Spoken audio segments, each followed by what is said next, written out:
ناظرین و ناظرات، السلام علیکم ورحمۃ اللہ وبرکاتہ۔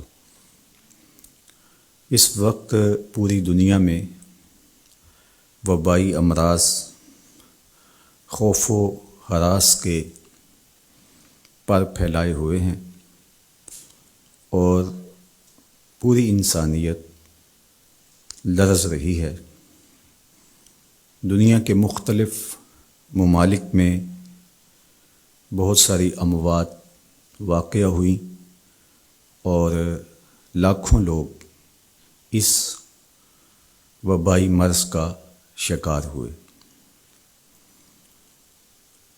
زندگی کتنی عزیز ہے اور موت کا خوف انسانی وجود پر کس طرح طاری ہوتا ہے، آج ہم میں سے ہر شخص اس کو محسوس کر رہا ہے۔ پناہ گاہوں کی تلاش ہے اور ہر ممکنہ تدبیر کی جا رہی ہے کہ میری زندگی کا دیا روشن رہے اور میں سلامتی کے ساتھ اس مشکل دور سے گزر جاؤں۔ میرے اہل میں، میرے دوستوں میں اور میرے اقرباء میں کوئی ایسی خبر مجھے سننے کو نہ ملے جو میرے لیے اذیت کا سبب ہو۔ یقیناً زندگی اللہ کا بہت بڑا انعام ہے اور ہمیں اللہ سے ہمیشہ خیر مانگنے کی، عافیت طلب کرنے کی ترغیب دی گئی ہے۔ میرے اور آپ کے آقا و مولا حضور ختم المرتبت صلی اللہ علیہ وآلہ وسلم نے اپنی امت کو تعلیم دیتے ہوئے ارشاد فرمایا، صلی اللہ العفو والعافیہ، اللہ سے معافی طلب کرو، اللہ سے عافیت طلب کرو۔ کبھی جنگ نہیں مانگنی چاہیے، امن مانگنا چاہیے۔ کبھی بیماری نہیں مانگنی چاہیے، صحت مانگنی چاہیے۔ لیکن اگر بیماری آ جائے تو حوصلے کے ساتھ اللہ کے حضور شفا مانگتے ہوئے صبر کے ساتھ اس وقت کو گزارنے کی تعلیم دی گئی ہے۔ اسی طرح اگر جنگ مسلط کر دی جائے تو استقامت کے ساتھ ڈٹ جانے کی تعلیم ارشاد کی گئی ہے۔ لیکن ہمیشہ اللہ سے عافیت طلب کرنے کا ہی کہا گیا ہے۔ اللہ ہم سب کو اپنی عافیتوں کے سائے میں رکھے۔ ہمارے اوپر جو بیماریاں آتی ہیں، جو مصائب آتے ہیں، جو تکلیفیں آتی ہیں، وہ دو طرح کی ہوتی ہیں۔ ایک تکلیفیں تو وہ ہیں جو ہمارے ان اعمال کا نتیجہ ہوتی ہیں جو ہم شب و روز کرتے ہیں۔ بیماریوں کا آنا ہماری بد پرہیزیوں کا نتیجہ ہے، وقت پہ سونا نہ، معمولات زندگی کا درست نہ ہونا، اور آرام کا جو وقت ہمیں میسر ہونا چاہیے کسی وجہ سے وہ حاصل نہ ہو پانا، بر وقت نہ کھانا یا بے تحاشا کھا لینا۔ کوئی شخص نشہ لیتا ہے تو اس کے نتیجے میں وہ بیمار ہوگا۔ اسی طرح دیگر بیماریاں جو ہمیں لاحق ہوتی ہیں وہ ہمارے ہی عمل کا نتیجہ ہوتی ہیں۔ اسی طرح کچھ بیماریاں ہماری کوتاہیوں کا، گناہوں کا نتیجہ ہوتی ہیں۔ تو یہ وبائی امراض ہمارے کیے ہوئے کی سزا ہے۔ اللہ تعالیٰ قرآن مجید میں ایک مقام پہ ارشاد فرماتا ہے، وما اصابکم من مصیبہ فبما کسبت ایدیکم ویعفو عن کثیر۔ جو تمہارے اوپر کوئی مصیبت آتی ہے وہ تمہارے ہاتھوں کی کمائی ہے، تمہاری اپنی کرتوتوں کا نتیجہ ہے، اور اللہ تعالیٰ بہت ساری چیزوں سے درگزر فرماتا ہے۔ یہ اس کی کرم نوازی ہے کہ وہ درگزر فرماتا ہے اور کبھی کبھی گرفت کرتا ہے۔ اگر وہ ہر کوتاہی پر گرفت کرنے لگے تو قرآن مجید میں ایک دوسرے مقام پر ارشاد فرمایا کہ لوگوں کے ظلم کی وجہ سے بے جا کاموں کی وجہ سے اللہ اگر گرفت کرنے لگے تو زمین کی چھاتی پر ایک چوپایا بھی زندہ نہ بچ پائے۔ تو اللہ جل شانہ اپنے بندوں کو معاف بھی فرماتا ہے اور ان کی گرفت بھی کرتا ہے۔ پچھلی امتیں جب گناہوں میں مبتلا ہوتی تو ان کو تنبیہات کی جاتی، ان کو سمجھایا جاتا انبیاء علیہم السلام کے ذریعے سے، اور انہیں چھوٹے عذاب کے جھٹکے دے کر کے تنبیہ کی جاتی۔ لیکن جب وہ قومیں نہ سنبھلتی تو اللہ تعالیٰ جل شانہ ان کے اوپر عذاب استیصال نازل کرتا۔ عذاب استیصال یہ ہے کہ وہ قومیں وجود سے مٹا دی جاتی۔ اس امت پر اگرچہ یہ کتنے بڑے جرم ہی کیوں نہ کریں، ان پر عذاب استیصال نہیں آئے گا۔ اللہ کے محبوب صلی اللہ علیہ وآلہ وسلم کا پاکیزہ وجود اور حضور کی رحمت کی تنی ہوئی چادر ہمارے لیے بچاؤ کی ضامن بن جاتی ہے، اور ہم اللہ تعالیٰ کی طرف سے آنے والے عذابوں سے بچ جاتے ہیں۔ کفار مکہ نے باقاعدہ مطالبہ کیا، اے اللہ اگر تیرا یہ رسول سچا ہے فامطر علینا حجارۃ من السماء، تو آسمان سے ہمارے اوپر پتھر نازل کر۔ تو حضور صلی اللہ علیہ وآلہ وسلم کے رب نے کیا جواب دیا؟ وما کان اللہ لیعذبہم وانت فیہم۔ محبوب، اللہ کی یہ شان نہیں ہے کہ تو ان کے اندر رہتا ہو اور میں ان پر عذاب نازل کروں۔ حالانکہ پچھلی امتوں پر عذاب نازل ہوا اور یہ امت خود عذاب مانگ رہی ہے۔ کفار نے عذاب طلب کیا لیکن کہا کہ محبوب تیری وجہ سے میں ان پر عذاب نازل نہیں کروں گا، اگر ان کی رحمت نہ ہو درمیان میں ابھی آگ لگ جائے دونوں جہاں میں۔ تو وہ عذاب استیصال جو قوموں کے وجود کو مٹا دیتا ہے، امت مصطفیہ پر، حضور علیہ السلام کے غلاموں پر وہ کبھی بھی نہیں نازل ہوگا۔ لیکن آزمائشیں، ابتلائیں اور سزائیں ان کو وقفے وقفے سے دی جاتی ہیں تاکہ یہ سنبھل جائیں اور اپنے اعمال کو درست کریں اور اپنا محاسبہ کریں۔ اگر وہ اس کے باوجود بھی نہ سمجھیں تو اللہ تعالیٰ جل شانہ کی سخت ناراضگی کا موجب ہے۔ اہل ایمان پر جو ابتلائیں آتی ہیں، جو آزمائشیں آتی ہیں، اس پر جب وہ صبر کرتے ہیں اور اللہ کی طرف رجوع کرتے ہیں تو ان کو اس کا اجر اور اس کا صلہ دیا جاتا ہے۔ حضور نبی رحمت صلی اللہ علیہ وآلہ وسلم نے ارشاد فرمایا کہ مومن کے پاؤں میں کانٹا بھی چبھتا ہے تو وہ بھی اس کے گناہوں کا کفارہ بنتا ہے، وہ بھی اس کے لیے بہتری کا ضامن بن جاتا ہے۔ تو جو وبائیں آتی ہیں، تکلیفیں آتی ہیں، تو وہ اس کے لیے بہتری کی ضامن ہوتی ہیں۔ اسی لیے تو وباؤں سے جو اللہ پر یقین رکھتے ہوئے انتقال کرتے ہیں وہ شہید کے زمرے میں آتے ہیں۔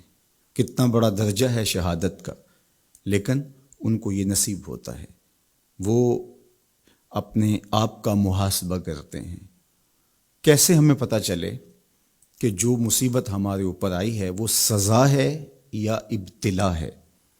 تو علماء نے کہا کہ جو وبا، جو مصیبت، جو تکلیف تمہیں پہنچتی ہے اس پر اگر تمہیں اللہ کی طرف رجوع نصیب ہوتا ہے تو وہ ابتلا ہے، اس سے تمہارے درجے بلند ہوں گے، تمہارے گناہ مٹیں گے۔ اور اگر ان آزمائشوں، ان امتحانات اور ان وباؤں کے باوجود بھی تمہارا اللہ کی طرف رجوع نہیں ہوتا اور تم اسی طرح اپنی زندگی کو گزارتے ہو جس طرح اس سے قبل گزارتے ہو، تو وہ تمہارے لیے سزا ہے۔ تو مجھے اور آپ کو اس موقع پر دیکھنا ہوگا کہ ہم کس مرحلے سے گزر رہے ہیں، ہماری کیفیت باطن کیا ہے۔ کیا یہ خوف و ہراس کا عالم اور یہ وبائی امراض اور اس وقت پوری دنیا کے اوپر جو کیفیت ہے وہ ہمارے لیے اللہ کی قربت کا سبب بن رہی ہے، رجوع اللہ کا ذریعہ بن رہی ہے، توبہ و استغفار کا سبب بن رہی ہے؟ ہم اللہ تعالیٰ جل شانہ کی قربت حاصل کرنے کے لیے کوشاں ہو گئے ہیں، یا کہ ہمارے رویے، ہمارا طرز زندگی اور ہمارا انداز معاشرت بالکل تبدیل نہیں ہوا، اور ہم جس طرح کی زندگی پہلے گزار رہے تھے اس طرح کی ہی زندگی بسر کر رہے ہیں، تو پھر یہ ہمارے لیے سزا ہے، ورنہ ہمارے لیے ابتلا ہے، آزمائش ہے، امتحان ہے، اور ہم اس میں اللہ کی قربت کے ذریعے سے اللہ کی پناہ میں آ کے سرخرو ہو رہے ہیں، کامیاب اور بامراد ہو رہے ہیں۔ یہاں ہمیں دیکھنا ہوگا کہ اس وقت سسکتی انسانیت کے لیے ہمارا رویہ کیا ہے۔ کیا ہم نے اشیاء خورد و نوش سے لے کر کے ضروری ادویات تک اور انسانی ضرورت کے لیے اس وبا سے بچنے کے لیے جو ماسک پہنا جاتا ہے اس کو حصول زر کا ذریعہ بنایا، یا کہ ہم انسانیت کی خدمت کے لیے اس وقت میدان عمل میں موجود ہیں؟ تو ہم اپنے عمل سے، اپنے رویے سے اپنے آپ کو جج کر سکتے ہیں، اپنے آپ کو دیکھ سکتے ہیں۔ اقبال نے کہا تھا اپنے دل سے پوچھ، ملا سے نہ پوچھ۔ تو ہمیں اپنے اندر سے فتویٰ ملتا ہے ہم کس جگہ پہ کھڑے ہیں، تو ہمیں اس حوالے سے اپنے آپ کو دیکھنا چاہیے۔ اللہ تعالیٰ جل شانہ نے ہمیں اس ابتلا میں، اس آزمائش میں مبتلا کیا ہے، تو اس میں اس کی حکمت بالغہ کیا ہے ہم نہیں جانتے، لیکن ہم اس کی طرف ہی رجوع کر کے، اس کے حضور عجز کر کے، اپنے گناہوں کی معافی مانگتے ہوئے کثرت استغفار کے ذریعے سے اس میں کامیاب اور سرخرو ہونے کی کوشش کریں۔ اللہ جل شانہ کے محبوب علیہ السلام نے ہمیں مشکلات سے صبر کے دامن کو تھام کر گزرنے کی تلقین کی ہے، اور صبر اجر کا ضامن بنتا ہے، اور اگر بے صبری کے ذریعے سے اور واویلے کے ذریعے سے ہم وقت گزارتے ہیں تو تکلیف تو اس سے کم نہیں ہوتی، لیکن اجر برباد کر بیٹھتے ہیں۔ ہمیں ایسی مشکل گھڑیوں میں صدقہ و خیرات کے ذریعے سے اللہ کی قربت اختیار کرنے کا حکم دیا گیا۔ فرمایا گیا داو مرداکم بالصدقہ، اپنے مریضوں کا علاج صدقے سے کرو، تمہارے امراض کا علاج صدقے میں چھپا ہوا ہے۔ جب تم صدقہ کرتے ہو تو مشکلیں ٹلتی ہیں، تکلیفیں دور ہوتی ہیں، اور پھر تضرع کے ساتھ، زاری کے ساتھ، دعاؤں کے ساتھ، التجاؤں کے ساتھ اللہ کے حضور پیش ہو جاؤ۔ تم امتحان گاہ میں کھڑے ہو، وَاسْتَقْبِلُوا امواج البلا بالدعاء والتضرع، فرمایا کہ بلاؤں اور آزمائشوں کی موجیں جب تمہاری طرف بڑھ رہی ہوں تو تم تضرع اور زاری کے ساتھ اللہ کی مدد اور اللہ کی پناہ لے لو، اور جب تم اس کی پناہ میں آ جاؤ گے تو پھر تکلیفیں تمہارا کچھ نہیں بگاڑ سکتی، تمہارے درجے بلند ہوں گے، اور تمہاری خطاؤں سے اللہ درگزر فرمائے گا، اور تمہارے لیے راحتوں کے، کرم نوازیوں کے در کشادہ ہوں گے۔ اللہ جل شانہ کی بارگاہ میں ہم دعا بھی کریں، کثرت کے ساتھ استغفار بھی طلب کریں، چونکہ استغفار ہمارے لیے تریاق کا درجہ رکھتا ہے، بالخصوص جب ہم ان حالات میں ہیں۔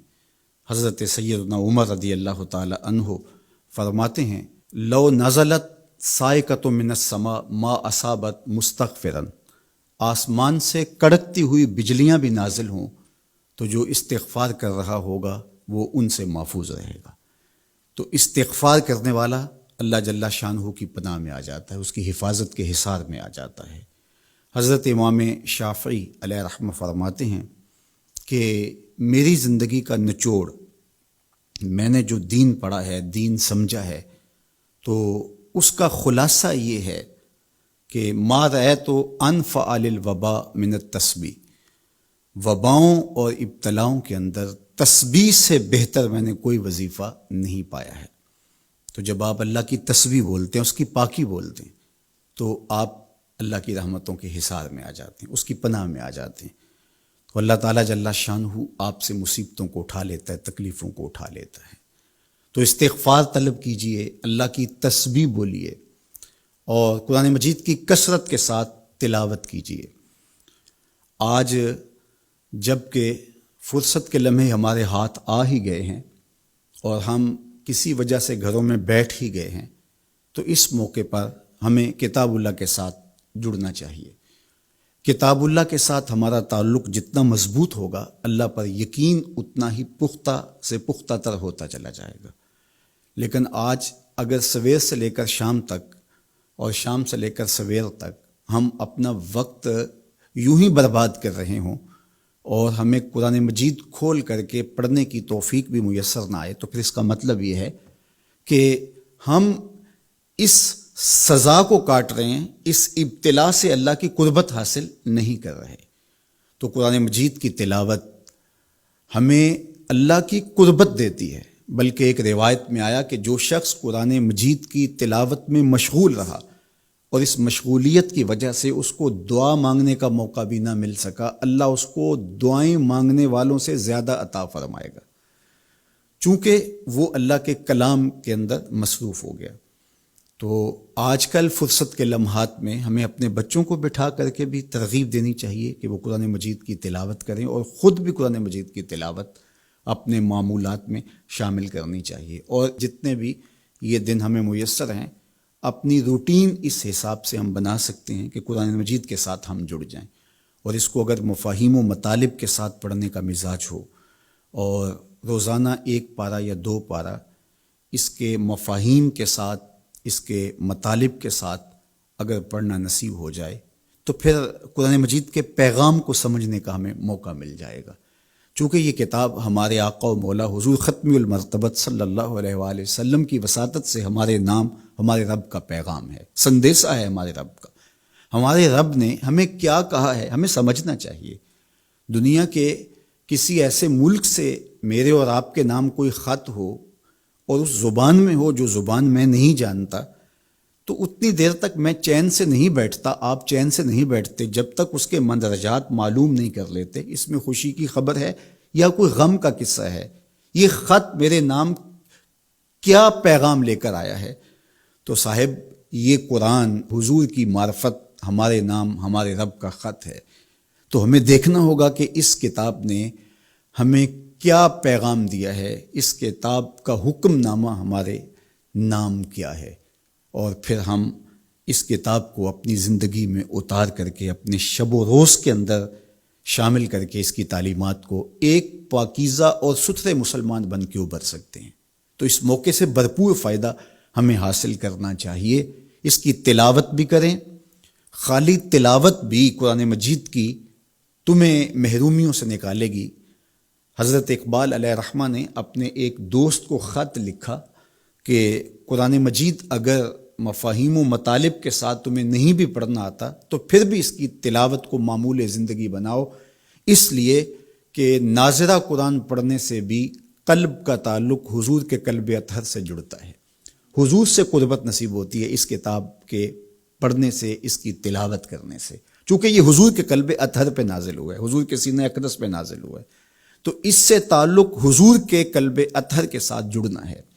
اور ہمیں فرمایا گیا کہ راتوں کی تنہائیوں میں اٹھ کے قرآن پڑھا کرو اور قرآن پڑھتے ہوئے رویا کرو، اور یہ بھی فرمایا گیا فَإِن لَّمْ تَبْكُوا فَتَبَاكُوا، اور اگر رونا نہ آئے تو رونے کی کوشش کیا کرو، تکلف کے ساتھ اپنے اوپر وہ کیفیت طاری کرو کہ تمہاری آنکھیں آنسوؤں کا خراج دیں اس قرآن کو پڑھتے ہوئے۔ کیا یہ تصور تھوڑا ہے کہ جب تم قرآن پڑھ رہے ہو تو اس خیال میں ہو کہ میں اپنے رب کا کلام پڑھ رہا ہوں؟ فرمایا تمہارا رب سے ہم کلام ہونے کو جی چاہے تو قرآن کھول کے بیٹھ جاؤ، یہ رب سے ہم کلام ہونا ہے۔ حضرت داتا گنج بخش علی حجویری علیہ الرحمہ سے ایک مرید نے کہا حضرت اگر رونے کی کوشش کریں تو پھر بھی رونا نہ آئے تو فرمایا پھر اپنے مقدر پہ رویا کرو، تم اتنے سنگ دل ہو گئے ہو کہ تم رونا بھی چاہتے ہو لیکن تمہاری آنکھیں آنسوں کا خراج نہیں دیتی۔ تو اس کتاب کے ساتھ جڑ کے، اس کتاب کے ساتھ وابستہ ہو کے، اس کے ساتھ تعلق خاطر قائم کر کے اپنی زندگی کو سنوارا جا سکتا ہے۔ یہ کتاب زندگی ہے، یہ نسخہ حیات ہے، نسخہ کیمیا ہے۔ فاش می گوئم آنکھ در دل مزمرست، این کتابیں نیز چیزیں دیگرست۔ اقبال نے کہا اگر میں کھل کے بتا دوں جو میرے سینے میں پوشیدہ ہے، یہ کتاب نہیں، یہ کوئی اور ہی چیز ہے، یہ زندگی بخش ہے، یہ حیات آفری ہے، اس کا ایک ایک لفظ نور دیتا ہے، اس کا ایک ایک حرف اجالے بانٹتا ہے۔ بلکہ وہ لوگ جو اس کتاب سے زندگی حاصل نہیں کرتے اور اس کتاب کے ہوتے ہوئے بھی محرومیوں کا شکار ہے، تو بڑی خوبصورتی کے ساتھ اقبال نے تنقید کی اور سوئے ہوئے ضمیر جگانے کی کوشش کی. ببند صوفی و ملا اسیری حیات از حکمت قرآن گیری بآیاتش ترا کار جزی نیست کیا یاسین او آساں بمیری. اقبال کہتے ہیں تو جاہل صوفی اور کاہل ملا کے ایسے پھندے میں پھنسا کہ تو نے قرآن سے زندگی تلاش نہیں کی. قرآن کی آیتوں سے تجھے صرف اتنا سروکار ہے، جب تیرے بوڑھے کی روح اٹک گئی تو سورہ یاسین لے کے بیٹھ گیا کہ میں اس کی تلاوت کروں اور اس کی روح آسانی سے نکل جائے. اقبال کہتے ہیں اس میں کوئی شک نہیں ہے، مرنے والے کو اس کا فائدہ ہوتا ہے، لیکن مجھے افسوس اس بات کا ہے کہ اس قرآن سے بھی تو نے مرنا ہی سیکھا، کاش اس قرآن سے جینا سیکھ لیا ہوتا. یہ تجھے زندگی کے کرینے سکھاتا، تجھے اسلوب حیات بتاتا، تجھے جینے کا طریقہ بتاتا، تجھے محمد عربی کی دہلیز پہ لے جاتا، تمہیں خدا کی قربت دیتا، خشیت الہی کے اجالے دیتا. یہ کتاب زندگی بخش اور حیات آفری تھی. تو نے کیوں اس کتاب کے ہوتے ہوئے اپنے آپ کو محرومیوں کے سپرد کر دیا؟ تو یہ موقع ہمیں ملا ہے زندگی کی گہما گہمی میں، زندگی کی چکا چون میں، سویر سے شام تک، شام سے سویر تک بھاگم بھاگ لگی تھی. تو کسی وجہ سے لمحے فرصت کے ہاتھ آ ہی گئے ہیں. تو آئیے ہم اپنا ربط کتاب اللہ سے جوڑیں، قرآن سے جڑ جائیں اور اس کی تلاوت کو شعار زندگی بنا لیں. گھر تو می خواہی مسلمہ زیستن نیست ممکن جز بقرآن زیستن. اگر تو مومن بن کے، مسلمان بن کے جینا چاہتا ہے تو قرآن کے بغیر تیرا ایک لمحہ بھی نہیں بیت سکتا. تو اس کتاب کے ساتھ ہمیں وابستہ ہونا چاہیے. روزانہ 1-2 پارے خود بھی پڑھنے چاہیے اور اپنے بچوں کو بھی اس کی ترغیب دینی چاہیے. روزانہ ہماری صبح کا آغاز تلاوت کلام مجید سے ہو تو زندگی کتنی خوشگوار، پر نور، تاباں اور منور ہوگی. تو اس موقع پر میں مشورہ دوں گا اپنے جملہ ناظرین سے، سامعین سے، کہ وہ کتاب اللہ کے ساتھ جڑ جائیں اور یہ کتاب دیکھنا کہ کیسے موتی اچھال کے تمہاری گود میں ڈالتی ہے. یہ دنیا کی واحد کتاب ہے جو اپنے قاری کو اس کے نفسیات کے مطابق، اس کے مبلغ علم کے مطابق، اس کے ظرف کے مطابق اس کو عطا کرتی ہے. دنیا کی کتنی کتابیں ہیں جو ایک عام شخص کے لیے تو دلچسپ ہیں، لیکن جو علم کی بلندیوں پر اڑ رہا ہے تو اس کے لیے اس کتاب میں کچھ بھی نہیں ہوتا. اور کتنی کتابیں ہیں جو اہل علم کے لیے تو سرمایہ ہیں، لیکن جو نچلے درجے کا عام شخص ہے اس کو اس کی سمجھ ہی نہیں آتی. لیکن قرآن ایک ایسی کتاب ہے، اس کو جس طبقہ زندگی سے تعلق رکھنے والا پڑھے، چاہے وہ ایک عام شخص ہو اور چاہے وہ بہت بڑا مدقق ہو، جو بھی پڑھے قرآن اس کو اس کے ظرف کے مطابق فیض دیتا ہے. ہم ہوئے، تم ہوئے کہ میر ہوئے، اس کی زلفوں کے سب ہی اسیر ہوئے. یہ اس کتاب کا اعجاز ہے، اس کتاب کا کمال ہے، اور یہ اپنے پڑھنے والوں کے لیے آسان ہے، رشد و ہدایت کی ضامن ہے اور اللہ کی قربت کا ذریعہ ہے. ہمیں زندگی گزارنے کا اسلوب دیتی ہے اور حیات آفرین کتاب ہے. تو اس کے ساتھ ہمیں جڑنا چاہیے اور اس موقع سے ہمیں بھرپور فائدہ حاصل کرنا چاہیے. ایک بات میں یہ بھی عرض کرنا چاہوں گا کہ اس موقع پر خاص طور پہ ہمیں تھوڑا سا اپنا محاسبہ کرنے کے لیے بھی وقت مل گیا ہے. بھاگ دوڑ کے اندر سویر سے شام تک ہمیں اپنے آپ پر غور کرنے کا موقع نہیں ملا اور مقصد حیات کو سمجھنے کی فرصت نہیں ملی. ہم کیوں آئے تھے دنیا پر؟ مقصد زندگی کیا تھا؟ کیا رزق کمانا ہی مقصود حیات تھا؟ چلو حلال ہی صحیح، یہ تو کام چیونٹی بھی کرتی ہے، صبح اپنی بل سے نکلتی ہے، کسی کو ضرر نہیں دیتی، تکلیف نہیں پہنچاتی، حلال رزق جمع کرتی ہے اور شام تک وہ اس کام میں لگی رہتی ہے. موسم برسات کے لیے بھی جمع کرتی ہے، اپنے بچوں کے لیے بھی ضرورت پوری کرتی ہے، کسی کو تکلیف بھی نہیں پہنچاتی. اگر یہی وظیفہ حضرت انسان کا ہے تو پھر انسان میں اور حیوانات میں، بہائم، وحوش، طیور میں فرق کیا ہوا؟ یہ اشرف المخلوقات پھر کس بات پہ ہوا؟ تو کیا یہ انسان کے لیے باعث شرف ہے؟ نہیں، انسان کے لیے شرف کا سبب کوئی اور ہے. اس نے اپنے مقصد کو سمجھنا تھا، آنے کے مقصود کو جاننا تھا، اور جو اپنے مقصود زندگی کو ہی نہیں سمجھ پایا تو قرآن نے ایک مقام پہ ارشاد فرمایا، من کان فی ھذہ اعمی فہو فی الآخرۃ اعمی. جو اس دنیا میں اندھا رہا، کل قیامت کے دن بھی نابینا اٹھایا جائے گا۔ اس سے ان آنکھوں کی بے نوری مراد نہیں ہے، وہ تو حدیث پاک میں آتا ہے جو آنکھوں سے آزمایا گیا، ان دو محبوب چیزوں سے آزمایا گیا، تو اس کو اللہ تعالیٰ اس کے بدلے میں قیامت کے دن اجر دے گا، صلہ دے گا۔ دنیا کے اوپر اگر کسی کو بینائی نہیں دی گئی تو کتنی بڑی آزمائش ہے، جہاں اندھیرا ہے، کائنات کی رنگینیاں، خوبصورتیاں، کائنات کا جمال، یہ کیا کچھ ہے کائنات کے اندر، لیکن وہ کچھ نہیں دیکھ پایا۔ اب وہ ایک عجیب اذیت سے تو گزرتا ہے لمحہ لمحہ، تو اس کا صلہ اس کو اس کے بدلے میں آخرت میں دیا جائے گا۔ تو یہ نہیں کہ دنیا کے اوپر نابینا تھا کوئی، ان ظاہری آنکھوں میں روشنی نہیں تھی تو قیامت کے دن بھی نابینا اٹھایا جائے، اس کا کیا قصور؟ اس سے مراد دل کا نابینا ہونا ہے، جو اس دنیا میں اندھا رہا، جس کے دل نے اللہ کی معرفت کا نور نہ پایا، جو مقصد زندگی نہ سمجھ پایا، جو مقصد زیست نہ سمجھ پایا، میں دنیا پہ آیا کیوں تھا۔ وہ کیا خوب کہا تھا اکبر الہآبادی نے، کیا بتائیں احباب کیا کار نمایاں کر گئے، بی اے کیا، نوکر ہوئے، پینشن ملی اور مر گئے۔ زندگی کا یہ مقصد تو نہیں ہے۔ تو زندگی کسی کام کے لیے، ہم اللہ کی معرفت حاصل کریں، اپنی زندگی کے مقصود اور مدعا کو سمجھیں کہ ہم کیوں تخلیق کیے گئے اور ہمیں فہم و فراست اور عقل و خرد سے کیوں نوازا گیا۔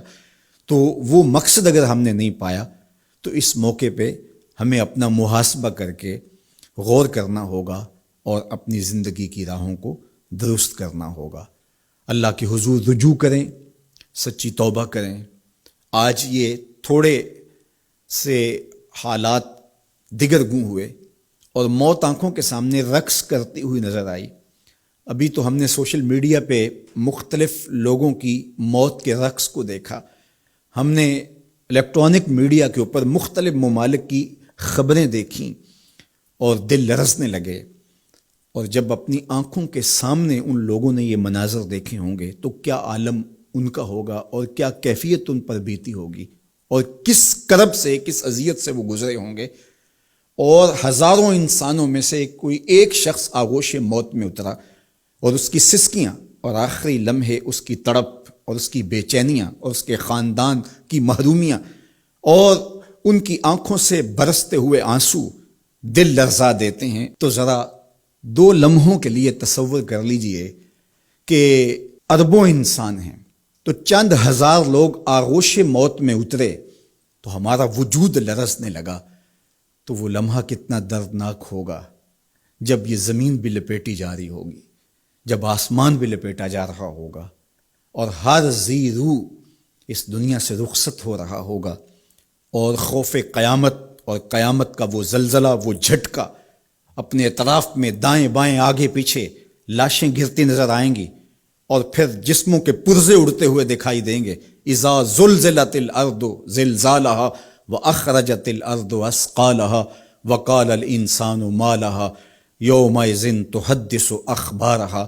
وہ داروگیر کے لمحے، وہ ایک خوفناک چنگھاڑ اور چیخ، وہ اتنا دردناک لمحہ ہوگا کہ ہول قیامت سے پیدا ہوتے ہوئے بچے کے بال سفید ہو جائیں گے۔ وہ اتنا دردناک لمحہ ہوگا۔ تو وہ لمحہ بھی آنے والا ہے، اور ہم سب لوگ آغوش موت میں اترنے والے ہیں۔ اگر اس وبا سے میں اور آپ بچ کے نکل بھی جاتے ہیں تو کیا موت سے ہم بچ پائیں گے؟ تو یہ ہمارے لیے ایک جھنجھوڑنے کا لمحہ ہے، ہمیں تنبیہ کی جا رہی ہے، یہ تازیانہ عبرت ہے ہمارے لیے، اور ہم اپنی آخرت کی بہتری کے لیے کوشش کر لیں اور دیکھیں کہ یہ لمحات زندگی کے اور یہ گھڑیاں جو آج ہمیں میسر ہیں، ایک وقت آئے گا یہ بھی میسر نہیں ہوں گی، اور اگر آج ہم نے عبرت حاصل نہ کی تو پھر سوائے ہاتھ ملنے کے کچھ نہیں ہوگا۔ وہ ایک فقیر تھا، بازار سے گزر رہا تھا تو لوگوں کو دنیا میں کھوئے ہوئے دیکھا تو دل میں رحم جاگا، تو ان کو سمجھایا کہ یہ سب کچھ دنیا ہی نہیں ہے، اس دنیا کے بعد بھی کوئی جہاں ہے، تم نے کسی کے حضور پیش ہونا ہے اور اپنے اعمال کی جواب دہی تمہارے کندھوں پہ ہے، تو آؤ اپنی آخرت کو یاد کرو اور اپنے رب سے تعلق جوڑ لو۔ لوگوں نے کہا جا بابا کام کر، تجھے کیا پتہ کہ دنیا کی لذتیں کیا ہیں اور ہم کس کام کاج میں لگے ہیں، جا اپنا کام کر۔ وہ شخص دل برداشتہ ہو گیا، وہاں کھڑا ہو کے آنسو بہانے لگا۔ کوئی شخص گزرتا ہوا رکا تو اس نے ایک شخص کو روتے ہوئے دیکھا تو رک کے کہنے لگا کہ کسی نے تجھے تنگ کیا ہے، کسی نے تیرے اوپر کوئی زیادتی کی ہے، تم کیوں رو رہے؟ اس نے کہا کسی نے کوئی زیادتی نہیں کی، بس ان کے رویے نے رلا دیا۔ کہا کیا ہوا؟ کہا گزر رہا تھا، ان کو دنیا میں کھوئے ہوئے دیکھا، دل میں خیال جاگا کہ ان بندوں کی اور رب کی صلح ہی نہ کروا دوں۔ تو کہا پھر کیا بنا؟ کہا وہ تو مان گیا تھا، یہی نہیں مانے۔ وہ تو کہتا تھا لے آ میری دہلیز پہ، میں سارے گناہ معاف کر دوں گا۔ التائب من الذنب کمن لا ذنب لہ، گناہ سے توبہ کرنے والا ایسا ہو جاتا ہے جس طرح اس نے گناہ کیا ہوا ہی نہیں۔ نامہ اعمال سے بھی گناہ مٹا دیے جاتے ہیں، فرشتوں کی یادداشتوں سے بھی محو کر دیے جاتے ہیں، اور گناہ جس جگہ پہ کیے زمین گواہ ہوتی ہے، ہاتھ پاؤں گواہ ہوتے ہیں، سب جگہوں سے محو کر دیے جاتے ہیں۔ اور گناہ سے توبہ کرنے والا ایسے ہوتا ہے جیسے اس نے ابھی ماں کے پیٹ سے جنم لیا ہو۔ تو کہا وہ تو کریم ہے، سورج ابھی مغرب سے طلوع نہیں ہوا، رحمت کا در کشادہ ہے، توبہ کا دروازہ بند نہیں ہوا، تو میرا خیال تھا ان بندوں کی اور رب کی صلح کروا دوں۔ تو وہ تو مانتا تھا، ہم تو مائل بکرم ہیں، کوئی سائل ہی نہیں، لیکن ان سے بات کی تو یہ نہیں مانے۔ خیر وقت گزر گیا، وہی شخص ایک دن کے بعد قبرستان کے قریب سے گزرا تو وہی فرد وہاں روتا ہوا پایا گیا۔ تو اس نے پھر اپنی گاڑی، اپنی سواری روکی اور کہا بابا عجیب شخص ہے، بازاروں میں بھی روتا ہے، قبرستانوں میں بھی روتا ہے، آج کیا مسئلہ تجھے ہوا؟ کہا مسئلہ وہی میرا کل پرسوں والا ہے۔ کہا کیا ماجرا ہوا؟ کہا بازار میں گیا تھا اور میرا خیال تھا کہ بندوں اور رب کی صلح کروا دوں، وہ تو مان گیا لیکن یہی نہیں مانے، مایوس ہو کے آج قبرستان والوں کے پاس آ گیا اور یہاں میرا خیال یہ ہوا ان کی اور اس کی صلح کروا دوں۔ تو بڑی دلچسپی سے پوچھا کہ آج کیا بنا؟ کہا آج یہ مان گئے ہیں، وہ نہیں مانتا۔ تو قبل اس سے کہ ہم مانیں، یا لیتنی قدمت لحیاتی، ہائے میں نے یہ زندگی آخرت کے لیے آگے بھیج دی ہوتی، لیکن وقت بیت چکا ہو۔ تو آج وقت ہے، وقت پر کافی ہے ایک قطرہ بھی آب خوش ہنگام کا، جل گیا جب کھیت برسا می تو پھر کس کام کا۔ میں نے تو کتب میں پڑھا ہے کل قیامت کے دن نیکوکار بھی پچھتائیں گے، بدکار بھی پچھتائیں گے۔ بدکاروں کا پچھتانا تو سمجھ میں آتا ہے، نیکوکار کیوں پچھتائیں گے؟ جب وہ اپنے اچھے اعمال کی جزا دیکھیں گے تو وہ پچھتائیں گے، جو چند لمحے ضائع کر دیے وہ بھی کیوں ضائع کر دیے، وہ بھی یاد الہی میں بسر کیے ہوتے۔ اور جنہوں نے اپنی زندگی گناہوں میں گزار دی، خواہشات نفس میں گزار دی، آرزوؤں اور تمناؤں میں بسر کر دی، دو دنی چار کے چکر میں پڑے رہے، دولت کے انبار لگ گئے، پھر بھی نفس رجا نہیں ہے، اندر کی خواہشات تشنا کی تشنا ہی رہیں، پھر بھی سیرابی نہیں ہوئی۔ کوزائے چشم حریصاں پر نشد، تا صدف کانے نشد پر در نشد۔ رومی علیہ رحمہ فرماتے ہیں حریص کی آنکھ کا پیالہ نہیں بھرتا۔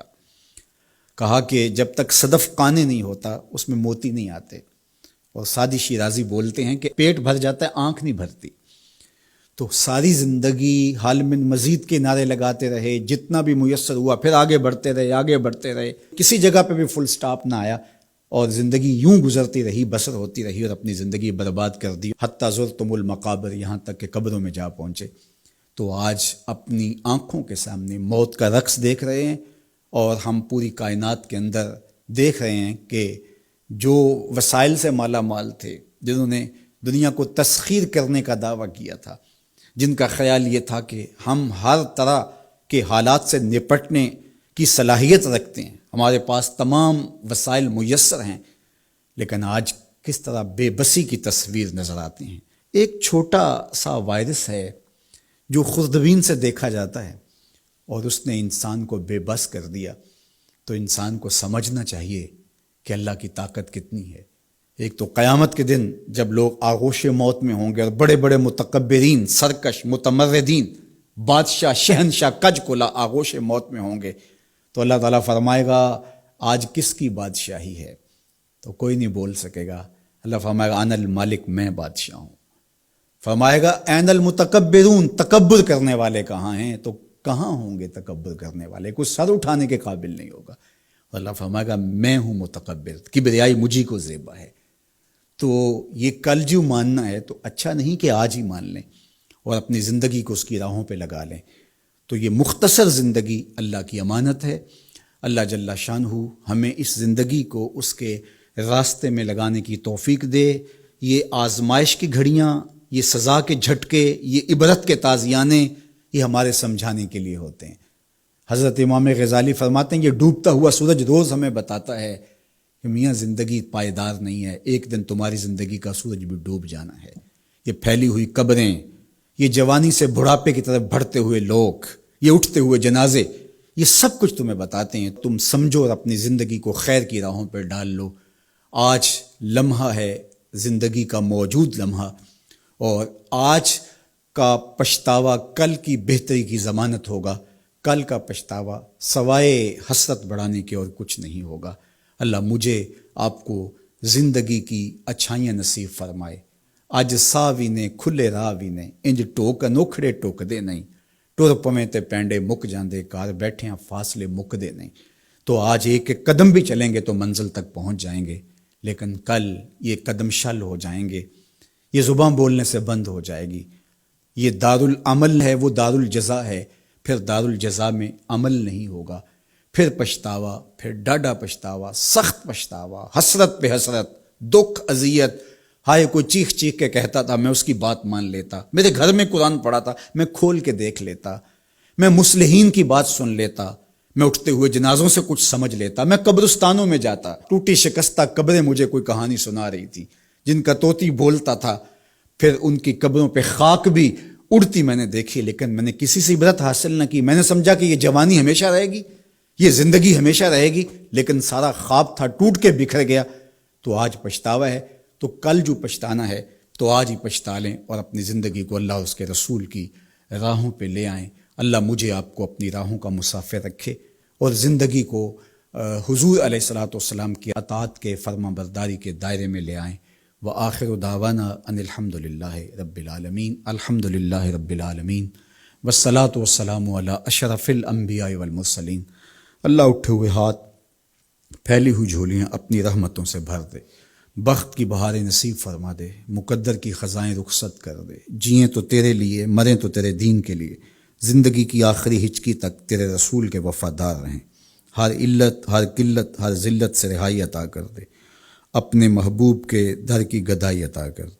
نفس و شیطان کے مکر و فریب سے، دجل و تلبیسات سے ہماری حفاظت فرما۔ اے اللہ ان وباؤں سے نجات عطا کر دے۔ اے اللہ تیری مخلوق تڑپ رہی ہے، سسک رہی ہے، میرے مالک اپنی مخلوق پہ رحم فرما، اور اپنا خاص کرم فضل ان پہ نازل کر دے۔ اے اللہ اس وبائی مرض سے نجات عطا کر دے، اپنا خاص کرم فضل اللہ امت مسلمہ کا مقسوم کر دے۔ اللہ میرے وطن کی خیر فرما، میرے ملک کو امن کے اجالے عطا کر دے۔ اللہ میرے ملک کی معیشت کو جمال عطا کر دے، خیر، خیریت، برکت، رحمت اور راحت ہمارا مقدور کر دے۔ اٹھے ہوئے ہاتھ خالی نہ موڑنا، پھیلی ہوئی جھولیاں اپنی رحمتوں سے بھر دے۔ ساری زندگی اپنی چوکھٹ کا فقیر رکھنا، اپنی دہلیز کا نوکر رکھنا، کبھی کسی کا محتاج نہ کرنا، ہمیشہ اپنی چوکھٹ کا فقیر رکھنا۔ اللہ ہم تیرے عاجز، ناتواں، کمزور بندے، تیری دہلیز پہ ہاتھ پھیلائے، جھولیاں پھیلائے، تیری رحمت کی بھیک مانگ رہے ہیں۔ میرے مالک اپنے کرم سے ہماری جھولیاں اپنی رحمتوں سے بھر دے۔ اس وبائی مرض سے اہل وطن کو، پورے عالم کو نجات عطا کر دے۔ اے اللہ اس مرض کو دور کر دے، اس کو ہواؤں میں اڑا دے، دنیا کے افق سے اس کو غائب کر دے۔ اللہ جو موجود ہے اس کے لیے اپنے کرم سے دوائیں نصیب فرما۔